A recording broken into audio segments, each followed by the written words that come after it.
bring on board Sunil Tirumalai, who is the Executive Director, Head of EM and Asia Equity Strategy at UBS. Thank you so much, Sunil, for joining us on the show. Good morning to you. And if you look at the markets, they've been doing absolutely nothing. What's your take coming on the fact that we have a lot of activity when you talk about the global markets, a lot of headlines that we are working around with? Based on that, how should one actually position themselves for a brand new year that's 2025? Thank you very much. Good morning to all your viewers. Yes, I think 2025 will be, very uncertain, and that's generally not a good thing for markets. So I think if I take from a global perspective, and especially from an emerging markets or Asia perspective, there are many headwinds, right? So you have potentially a Trump administration that could impose tariffs on many parts of the world outside the US. You could see some tax cuts for US corporates. So from a relative perspective, it's so easy to just stay long US and take money out of rest of the world, right? So that is a very strong headwind. On the at the same time, valuations are not cheap. Valuations for not just for India, it's even at the EM level. You are at significantly high levels over a 10-year, 12-year periods, and you're probably heading into a situation where long-term yields will stay higher for longer. Corporate credit spreads in the US, because the economy is likely to kind of slow down. You will see spreads widening. So all of those are headwinds on valuations as well. So that's the overall global context. Within that, I think India is screening quite expensive, and it feels a lot more expensive in the context of the weak earnings and the weakish macro that we are going through. So yeah, I mean, we actually have a downside for MSCI EM, for 2025, and within that we are underweight on India. Oh, that's quite interesting, Sunil. Tell us a little bit more. Yes, valuations have always been a concern, and I guess that was behind the kind of correction that played out in the last 3 odd months. But when you say underweight India, is it blanket call, or you think there are some sectors which will continue to give returns and manage to beat the index performance? Of course, yes. I mean, there will always be parts of the market you like and parts of the market that you don't like. So you need to kind of look at what are the themes that you want to play with. I mean, I think one big theme that is currently playing out is actually slowdown in credit growth, right? And that matters for banks. That also matters for a lot of consumption that was driven by credit. So we would kind of be a bit cautious on those parts. But at the same time, I think to the extent that populism continues, to the extent that the affluent consumption still continues, those are the parts of the market that we would still be exposed to. I did mention about tax cuts in the US at the beginning of today's interaction. Tax cuts in the US in the past have actually kind of helped IT services businesses in India in terms of getting business. I mean, there's always this worry of visas with Trump, but net, the experience the last time around was that the sharp tax cuts for the US corporates and them getting into kind of an investment mode actually helped Indian IT services companies. So I would say parts of consumer staples, IT services are the ones that I would kind of look for. It also can help IT services if the dollar continues to strengthen. All right, so those are the sectors that look decently well poised at this point in time. Hi Sunil, good morning. This is Shrishti also joining in.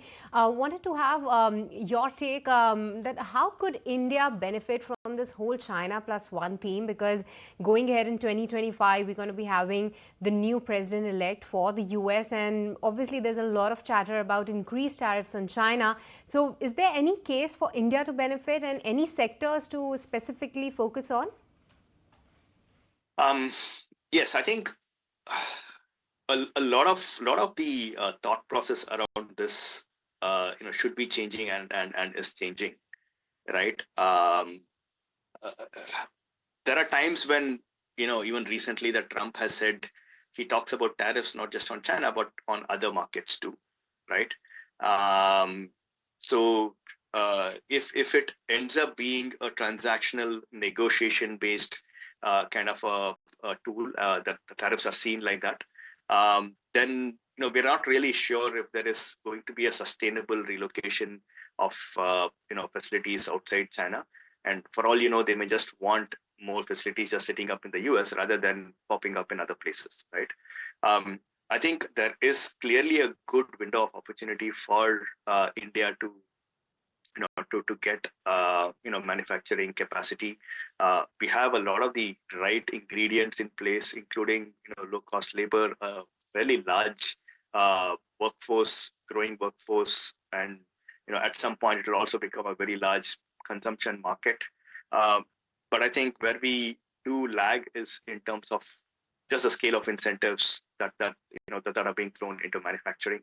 I mean, uh, while we are talking about tens of billions of dollars on PLI schemes, those are spread across a lot of industries, and what trickles down to a particular industry might not really move the needle for a global OEM who wants to change. So I think we need a few more incentives, and I think there's also a lot of investments into infrastructure and logistics that need to happen.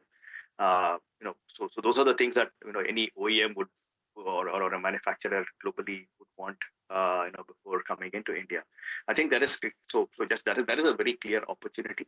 There are countries other than India who have actually gone well ahead in the last few years. And if we play our cards right and put in the right ingredients in place, we should be able to get that.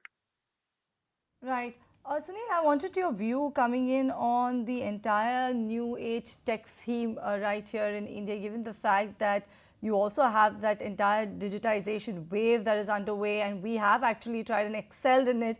What's your take on that space? Is it a sector that you are also looking at, given the fact that that could be a theme not for next decade, but multiple years to come?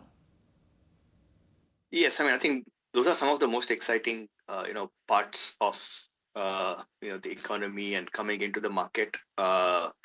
Definitely growth rates will be high, and penetration levels in India are low, and you can only look forward to positives. I think there will be risk at those are inherently risky businesses and risky investments.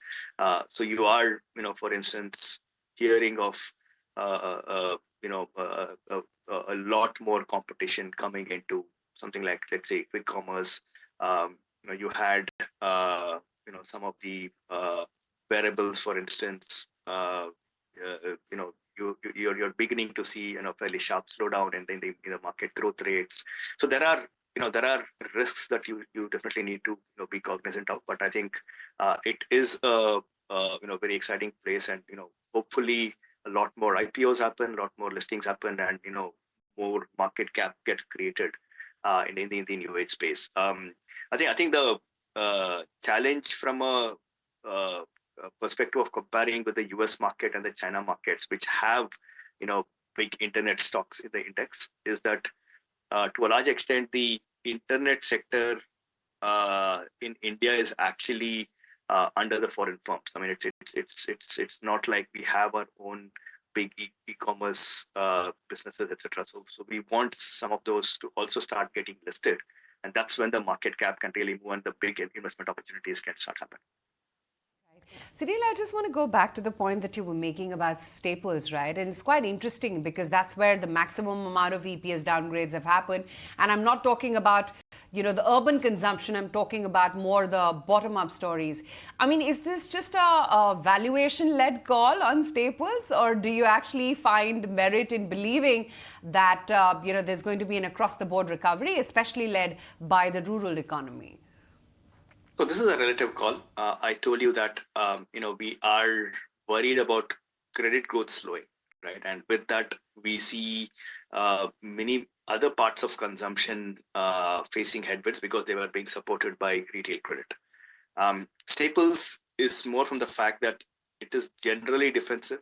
I mean, you wouldn't expect a big sharp drop off in growth rates and valuations. Yes, if you actually track the premium that these stocks have had versus the rest of the market, that's actually come off significantly because the rest of the market has actually re-rated quite a bit, whereas the large staples companies have actually stayed where they were or actually come off.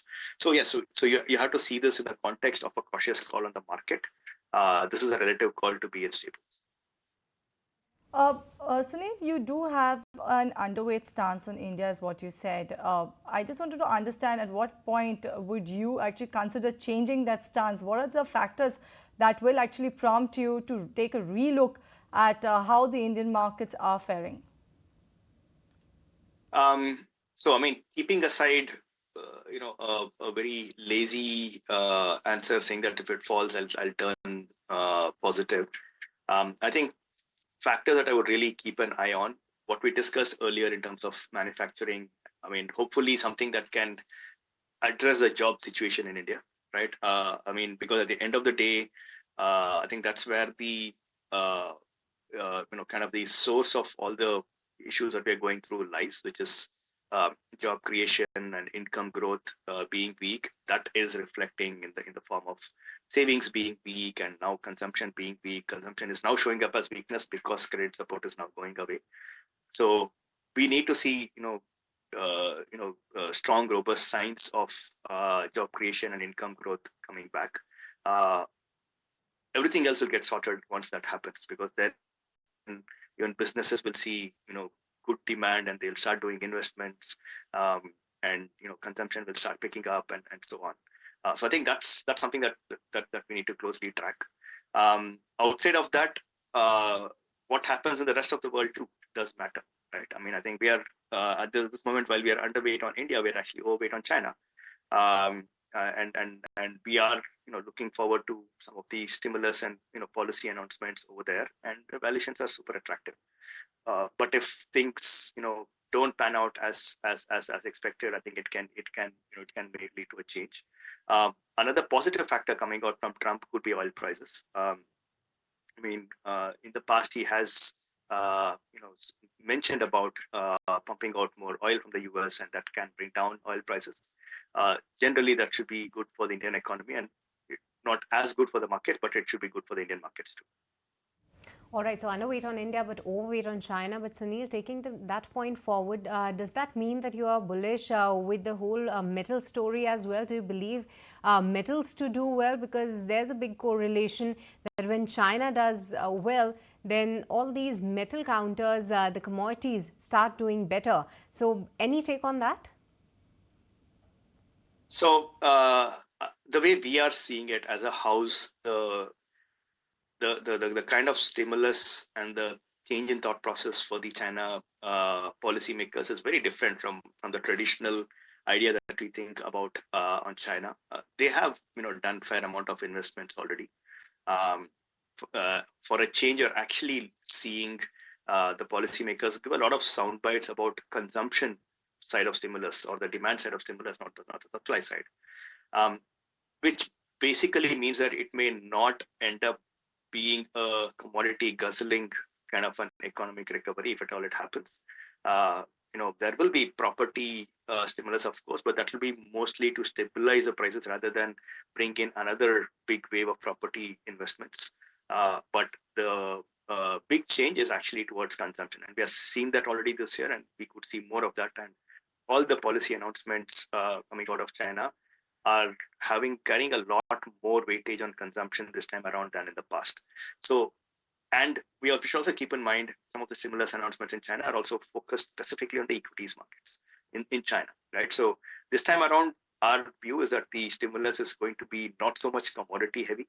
It's more likely consumption driven and very heavily favoring only the China equities and no other equity. They're not even positive on commodities globally as well, or even things like luxury goods that usually sell into China and so on.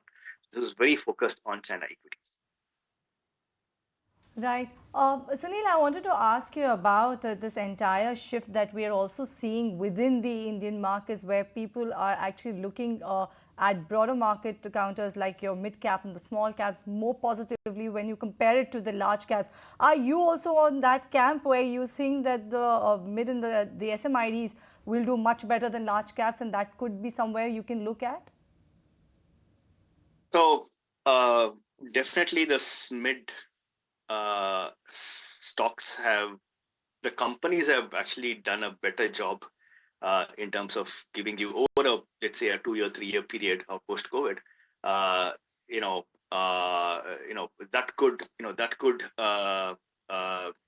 they have actually given a lot better performance in terms of growth, margins, improvement in returns, etc. And I think to a decent extent that has explained why they have done better. But I think uh, you're probably reaching limits in terms of some of the valuations premium that they're currently enjoying. So I mean, at the moment, I would in the cautious context of the cautious view of the market, I would prefer the safety of large caps over SMID. All right. So that's your take coming in when you talk about the broader markets, you talk about the large caps. I wanted to understand your view on what about the auto sector? Have you looked at that very closely when you talk about the auto sector in India? Because given the fact that you have the two-wheelers, you have the four-wheelers, and four-wheeler sales have not been enthusing at all over the last 6-7 months. We've not seen that sort of a jump or revival in that sort of a segment. What does that indicate to you if you have actually taken a look at that segment very closely? So earlier when I mentioned some of the consumption slowdown is visible only now with the lag, because it was being hidden by credit supply earlier. And that's the worry on segments like auto, which are kind of which depend on retail credit to a decent extent. So I think uh, we're not really talking about going back to 17-18% kind of credit growth, or even higher in terms of retail credit growth soon. I mean, there are other priorities probably for the banks and for the RBI, and hence a sector which has become so dependent on credit. That support may not be fully available. So then you're basically open to the general broader consumption weakness, right? And especially discretionary consumption. So I mean, I think there will be months on seasonal factors and festive and so on, but the broader trends look a bit challenging at the moment. So we would be a bit cautious on auto. Okay, Sunil, great to have you on the show today, and hope we see you more often. Same here. Thank you. Okay.